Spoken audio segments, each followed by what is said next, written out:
Hello student, स्वागत है HTP 2 classes में। आज जीके का पार्ट नंबर 6 है। Question number 1, Birdman of India के नाम से कौन फेमस है? Doctor Salim Ali. Birdman of India के नाम से डॉक्टर सलीम अली को जाना जाता है। ये एक फेमस भारतीय पक्षी वैज्ञानिक हैं। कोयल किस राज्य की पक्षी है? कोयल झारखंड का राजकीय पक्षी है। प्रकृति का हेलीकॉप्टर किसे कहा जाता है? किस पक्षी को कहा जाता है? हमिंग बर्ड को। पेंगुइन पक्षी का निवास स्थान कहाँ है? अंटार्कटिका में, दक्षिणी ध्रुव पे। भारत के किस राज्य ने अपने सभी पर्यटन स्थलों को चिड़ियों के नाम पर रखा है? हरियाणा। हरे कबूतर राजस्थान के किस अभयारण्य में पाए जाते हैं? सरिस्का अभयारण्य, अलवर में। भारत की स्थल सीमा की लंबाई 15,200 किलोमीटर है। भारत की मुख्य भूमि की तटरेखा की लंबाई कितनी है? 6100 किलोमीटर। भारत की कुल तटरेखा की लंबाई द्वीपों सहित 7516 किलोमीटर है। संपूर्ण भारत के कितने % भाग पर पर्वत और पहाड़ों का विस्तार है? 28.8% भाग पर। संपूर्ण भारत के कितने क्षेत्रफल पर मैदानी विस्तार है? 44%। भारत में समुद्र तटरेखा वाले राज्यों की संख्या कितनी है? 9। किस राज्य की समुद्र तटरेखा सबसे लंबी है? गुजरात की। कर्क रेखा भारत के कितने राज्यों से होकर गुजरती है? 8 राज्यों से होकर गुजरती है। भूमध्य रेखा के निकट कौन सा स्थान है? इंदिरा पॉइंट। इंदिरा पॉइंट कहाँ स्थित है? अंडमान निकोबार द्वीप समूह में। किस राज्य की समुद्र रेखा तटरेखा सबसे छोटी है? गोवा राज्य की। भारत की स्थल सीमा किस देश के साथ सबसे ज़्यादा है? बांग्लादेश के साथ। भारत का कौन सा भू आकृतिक भाग प्राचीन है? प्रायद्वीपीय पठार। प्रायद्वीपीय पठार होता क्या है आपको हम समझाते हैं। प्रायद्वीपीय पठार क्या होता है इसके बारे में देखो, ये भारत का दक्षिण पार्ट है, ठीक है। और यहाँ पर आपका हिंद महासागर है, ये बंगाल है, और यहाँ पर अरब सागर है। तो ऐसा ज़मीन का ऐसा पार्ट जो तीनों ओर से जल से घिरा हो, उस पार्ट को क्या कहते हैं हम? प्रायद्वीपीय पठार बोला जाता है। इसे क्या कहते हैं? प्रायद्वीपीय पठार। ओके फ्रेंड्स, आइए नेक्स्ट। भारत के पूर्वी समुद्र तट को किस नाम से जाना जाता है? कोरोमंडल तट। पूर्वी समुद्र तट का मतलब क्या? जैसे देखो, ये भारत का दक्षिणी पार्ट है, पूर्वी समुद्र तट ये वाला जो पार्ट है इसको कोरोमंडल तट कहते हैं, यहाँ तक। और इसके ऊपर के भाग को उत्तरी सरकार के नाम से जाना जाता है। कोंकण तट कहाँ पर है? कोंकण तट गोवा के से दमन तक का क्षेत्र है। कोंकण तट कहाँ पे है? गोवा से दमन तक का क्षेत्र है। अगर ये भारत का दक्षिणी पार्ट है तो गोवा आपका यहाँ पर है, ठीक है, और दमन यहाँ पर है, यहाँ पर आपका दमन है। इस पार्ट को क्या कहते हैं? कोंकण तट के नाम से जानते हैं। इस पार्ट को कोंकण तट के नाम से जानते हैं। नेक्स्ट क्वेश्चन है, लक्षद्वीप समूह के द्वीपों की उत्पत्ति किसके द्वारा हुई थी? प्रवालों के द्वारा हुई थी। लक्षद्वीप समूह के द्वीपों की उत्पत्ति प्रवालों के द्वारा हुई थी। अब बात करते हैं लक्षद्वीप कहाँ पाया जाता है। लक्षद्वीप पाया जाता है, भारत का दक्षिणी पार्ट है, तो यहाँ पर ये दक्षिणी पार्ट, यहाँ पर लक्षद्वीप है। इस क्षेत्र को लक्षद्वीप कहते हैं। इसकी उत्पत्ति जो है प्रवालों के द्वारा होती है। प्रवाल क्या होते हैं? लगभग 2 इंच के छोटे छोटे कीड़े होते हैं, जो है जिनका जो बॉडी होता है वो एक खोखले कवर के अंदर होते हैं। इनका जो कवर होता है वो काफ़ी मजबूत होता है, और वो एक साथ हज़ारों की नहीं लाखों की संख्या में चलते हैं।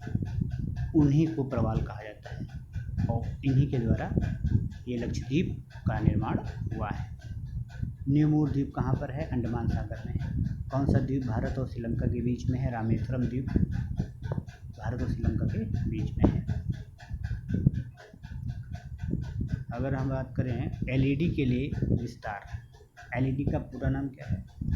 देखो, एलईडी, LE और D, ठीक, liquid emitting diode, light emitting diode, sorry, प्रकाश उत्सर्जक डायोड इसका नाम है पूरा। फिर दुनिया का सबसे बड़ा लोकतंत्र, भारत का सबसे बड़ा दुनिया का लोकतंत्र है। नेक्स्ट, दुनिया का सबसे लंबा लिखित संविधान भारतीय संविधान है। मेटल बल्बों के तंतु बनाने के लिए उपयोग किया जाता है टंगस्टन। स्वतंत्र भारत में पहला भाषाई राज्य कौन था? आंध्र प्रदेश। दुनिया में सबसे बड़ा हीरा कलिनन का है। भारतीय प्रधानमंत्री जिन्होंने भारत रत्न और निशान पाकिस्तान दोनों प्राप्त किए हैं, मोरारजी देसाई। कंप्यूटर विज्ञान का जनक एलन ट्यूरिंग। विश्व का पहला सिक्का कौन सा है? लिडियन सिक्का है। सबसे हल्की धातु कौन है? लिथियम। क्या दुनिया का सबसे छोटा रेगिस्तान कारकर डेजर्ट कनाडा में पड़ता है? लक्षद्वीप समूह के कुल द्वीपों की संख्या कितनी है? 36। लक्षद्वीप समूह में कुल कितने द्वीपों पर मानव रहता है? 10 द्वीपों पर रहता है। भारत के किस स्थान को सफ़ेद पानी के नाम से जाना जाता है? सियाचिन। जम्मू कश्मीर का वह हिस्सा जो चीन के अधिकार में है वो आक्साई चीन के नाम से जानते हैं। भारत में शीत मरुस्थल कौन सा है? लद्दाख। भारत की देशांतर स्थिति 68 डिग्री 7 मिनट से 97 डिग्री 25 मिनट है। बाद में कितने केंद्रीय प्रदेश हैं? 7। अभी 2 नए केंद्रीय प्रदेश बने हैं, एक तुम्हारा जम्मू कश्मीर और लद्दाख। किस देश के साथ न्यू मूर द्वीप के कारण भारत का विवाद है? बांग्लादेश के साथ। भारत किस गोलार्ध में है? उत्तर पूर्वी गोलार्ध में पड़ता है। उत्तर और पूर्वी गोलार्ध में पड़ता है भाई, ठीक है। उत्तर पूर्वी गोलार्ध में भारत पड़ता है। नेक्स्ट, राज्यसभा के अध्यक्ष कौन है? उपराष्ट्रपति होता है। नीति आयोग के अध्यक्ष कौन होता है? भारत का प्रधानमंत्री होता है। नीति आयोग, अगर हम बात करें नीति आयोग की, तो नीति आयोग क्या होता है बताओ? नीति आयोग की स्थापना कब हुई थी, बता सकते हैं? हम आपको बताते हैं। नीति आयोग की स्थापना कब हुई थी? 1 जनवरी 2015। योजना आयोग के स्थान पर नीति आयोग लाया गया था। 1 जनवरी 2015 को नीति आयोग की स्थापना हुई थी। इसका अध्यक्ष भारत के प्रधानमंत्री होते हैं और इसके उपाध्यक्ष कौन है इसमें नीति आयोग के? राजीव कुमार हैं। और इसके सीईओ कौन है? शक्तिकांत दास है, ठीक है। पहला अध्यक्ष कौन है? प्रधानमंत्री। दूसरा उपाध्यक्ष कौन है? राजीव कुमार। तीसरा सीईओ कौन है इसमें? शक्तिकांत दास, नीति आयोग के। नेक्स्ट क्वेश्चन, भारत की पहली महिला प्रधानमंत्री कौन है? इंदिरा गांधी थी। भारत की पहली महिला राष्ट्रपति प्रतिभा देवी सिंह पाटिल थी। भारत का चीनी का कटोरा उत्तर प्रदेश को कहते हैं। ब्लड प्रेशर मापने के लिए इस्तेमाल किया जाता है कौन सा यंत्र? रक्तदाब मापी। सुपर कंप्यूटर का आविष्कार सिमोर क्रे के द्वारा किया गया था। शांति का प्रतीक किस पक्षी को माना जाता है? कबूतर। राष्ट्रीय पक्षी दिवस किस तिथि को मनाया जाता है? डॉक्टर सलीम अली के जन्म तिथि को 12 नवंबर को राष्ट्रीय पक्षी दिवस मनाया जाता है। घना या केवलादेव पक्षी शरण स्थल कहाँ पर है? भरतपुर राजस्थान में है। सुंदर एवं चपल नेत्रों के लिए कौन सी पक्षी प्रसिद्ध है? खंजन पक्षी फेमस है। भारत का कुल क्षेत्रफल कितना है? 32,87,263 वर्ग किलोमीटर। भारत की स्थल सीमा से कौन से देश लगे हैं? तो भारत के स्थल सीमा से बांग्लादेश लगा हुआ है। बांग्लादेश, चाइना, पाकिस्तान, नेपाल, बर्मा, भूटान और अफ़गान भी लगा हुआ है, यानी अफ़गानिस्तान भी लगा हुआ है। फिर है भारत की जल सीमा किन देशों से मिलती है? मालदीव से मिलती है, श्रीलंका से मिलती है, बांग्लादेश से मिलती है, म्यांमार से मिलती है और पाकिस्तान से मिलती है। कर्क रेखा के राज्यों से होकर गुजरती है। अगर हम कर्क रेखा की बात करें तो ये 8 राज्यों से होकर गुजरती है। 8 राज्य कौन कौन है? राजस्थान है, गुजरात है, मध्य प्रदेश है, छत्तीसगढ़ है, झारखंड है, पश्चिम बंगाल है, त्रिपुरा है, मिजोरम है। अगर हम बात करें भारत का नक्शा अगर ये है, ठीक है, तो कहाँ से होकर गुजरती है कर्क रेखा? यहाँ से होकर गुजरती है, भारत के बीचों बीच से होकर गुजरती है, ठीक है। नेक्स्ट क्वेश्चन, भारत के मुख्य भूमि की दक्षिण सीमा कितने अक्षांश हैं? 8 डिग्री 4 मिनट। भारत का मानक समय कहाँ से लिया गया है? इलाहाबाद के निकट नैनी नामक स्थान से। अगर इलाहाबाद के निकट नैनी नामक स्थान से लिया गया है क्या भारत का मानक समय?